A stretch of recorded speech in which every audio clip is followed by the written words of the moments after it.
saa achiel kod saa adek. Ka odhi nyime ni jotend Jolupo e dho wath Maimbo Bondo chwalo ng'ur margi e wi medruok mar monj ma juko Jolupo e nam Lolwe ka Jolupo moyo 100 ma jo Kenya odinne gi Uganda ka gikweyo piny owacho ma pachoka omed gi arita kaka yo mar geng'o monj ma kinde ka kinde. Kotelni kod jalup jakom Jolupo Maimbo Julius Odembo giwacho ni nengo mar tero chiemo nyaka e piny lema ma Uganda omedore ne familia ma midhiero no juko ka gikweyo piny owacho mondo omed kwan obila mochung' ni arita e nam Lolwe. Joma okadho Jolupo 41 nomaki e kaunti ma Busia, kama moko 16 nomaki e kaunti ma Siaya, ka giduto pod ogeng'negi e piny libamba ma Uganda.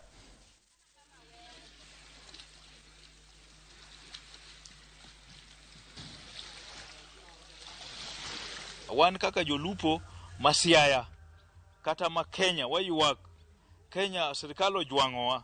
Wan kod jowetewa ma wuok Uganda.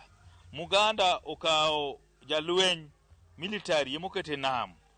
To wan jo Kenya to wewa nono. Uganda ya kucha biro mako wa nyaka ipuothewa kon nyaka oko inam oko nyaka Kenya ku. To wan to sirikal ng'iyo wang'iya.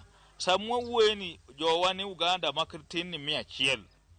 To charges be pod wakenjo pod okoteri kati court. Nitie jo mose twe crown 7 months crown. To nitie jo moko mapok oter. Koro wakwa sirikal mondo donji wachni mapiyo piyo kech ichiko wane wadhi waduogo. To joka bende kichiem to jogo ni bur Kampala. Koro kamiluongo CPC isel okoteri kata remand. Itero gi duoko kata gimisomo ni gionge. Wakwa sirikal mondo donji wachni mondo giwuoye kod jirande wa. Sirikal ka jowa kano the president nowacho ni biro konyowa. Owewa to wanimo golo suru. Koro wakwa sirikal odonji wachni mondo konynwa jowa man Uganda gi mondo golnwa.